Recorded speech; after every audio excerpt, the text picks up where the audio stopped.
بخوایم یه تعریف کلی در مورد پولبک ها داشته باشیم، زمانی که خطوط حمایتی و یا مقاومتی توسط خریدارا و فروشندگان شکسته میشه، خریدارا و فروشندگان منتظر میمونن که قیمت دوباره برگرده اون خط مقاومت حمایت یا این ناحیه حمایت و مقاومتی نزدیک بشه و یا تاچ کنه، بعد اون وارد یک معامله‌ای بشن. در اصل زمانی که ما یک ناحیه مهم حمایتی و یا مقاومتی رو میشکنیم، برای اینکه ادامه روندمون رو داشته باشیم یک مقدار قیمت عقب نشینی میکنه. معامله‌گران اکثر اوقات در اون نواحی‌های برگشت وارد معامله میشن که باعث میشه که حجم حالا خرید یا فروشمون بالاتر بره تا بتونه اون حرکت مومنتوم دار خودش رو ادامه بده. اگه به عنوان مثلا من اینجا رو به عنوان یک سقف مشخص کنم عزیزان، این قسمت رو من اگه به عنوان یک سقف انتخاب کنم، در یک روند نزولی ما هستیم. من این قسمت ها رو چون کف ما هستش به عنوان پیوت ماژور کف در نظر میگیرم. خب من این خطوط رو کشیدم دوستان. ببینید بعد اینکه ما تغییر روند ریورس ترند دادیم اینجا، میبینیم که زمانی که ما این خطوط مقاومت اولی و دومی رو شکستیم، روندمون میاد پولبک میخوره. روندمون بعد از اینکه این قسمت شکسته شد یک بار دیگه میاد این محدوده رو تاچ میکنه که اکثر معامله‌گران در این محدوده اگه حمایت و مقاومتشون رو دقیق کشیده باشن میتونه تا مقاومت بعدی حرکت ما ادامه دار باشه که در پولبک اکثر اوقات خریداری میکنن و بعد اون روندمون به صورت مومنتوم دار میره تا هدف بعدی که هدفمون مقاومت بعدی بود که دقیقا اینجا میبینید دوستان. زمانی که به این محدوده رسیده، این محدوده شکست داده شده و مجددا روندمون برگشته در این محدوده و بعد ادامه روند صعودی رو داشتیم. خب اگه ما خطوط حمایت و مقاومتیمون رو بخوایم ادامه بدیم به سمت بالا، این به عنوان یک سقف در نظر بگیریم و خطوط حمایت و مقاومتی رو در روند صعودی ما رسم میکنیم دوستان. ببینید که بعد اینکه این خطوط شکسته شد ما در یک حالت رنج قرار میگیریم دوستان. یعنی نه سقفمون بالاتر از سقف‌های جدید تشکیل میشه و نه همینطور کفمون، که باعث میشه یک حالت رنج. خدمتتون گفتم این روندهای رنج خیلی برای ما مهم هستن دوستان. اکثر اوقات بعد شکست ما حرکت‌های پر شتابی رو میتونیم از داخل مارکت داشته باشیم.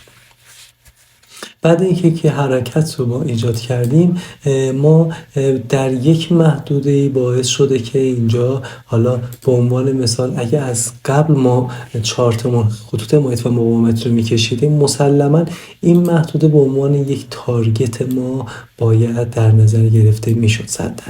خب من یک مقدار برگردم به گذشته بازار تا این مطالب به صورت کامل جا بیفته. اگه ما خطوط حمایت و مقاومت رو مشخص میکردیم میدونستیم که این محدوده اکثرا خطوط حمایت و مقاومتی کمی رو داره که تونسته روندمون با این شتاب بره و در این ناحیه گیر کنه. به گذشته بازار برمیگردیم که با کمک همین خط قرمز رنگی که مشخص کردم روندمون رفته و در اونجا واکنش نشون داده در خودش. دوستان ببینید دقیقا در همینجا هستیم که ما در یک سقفی دوستان قرار داریم. همینجا توجه کنید، ما در یک سقفی قرار داریم که در گذشته هم این کندل ها در این محدوده خیلی از خودشون واکنش نشون دادن.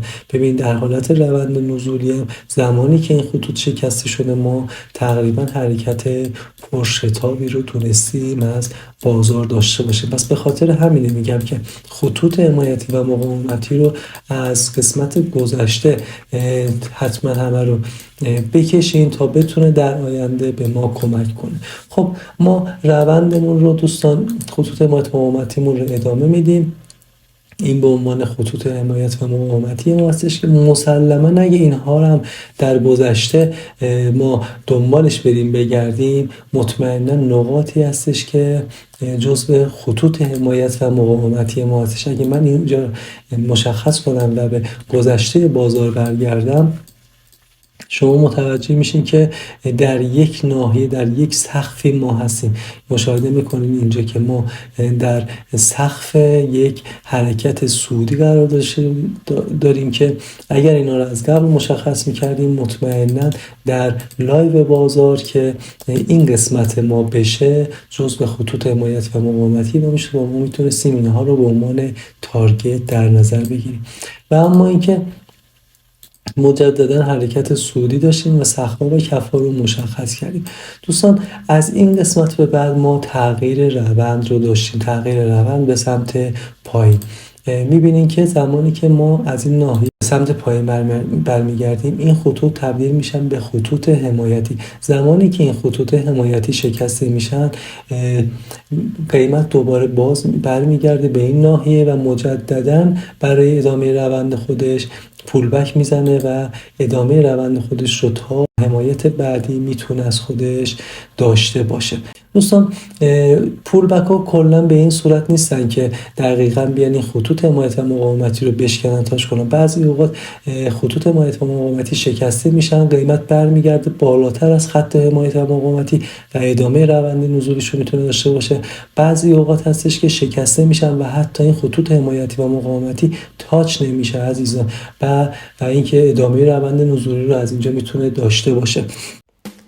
ممنون از اینکه کانال ما رو سابسکرایب میکنید، لایک فراموش نشه و همینطور کامنتاتون رو به صورت لاتین قرار بدین که از حالت سابسکرایب خارج نشید.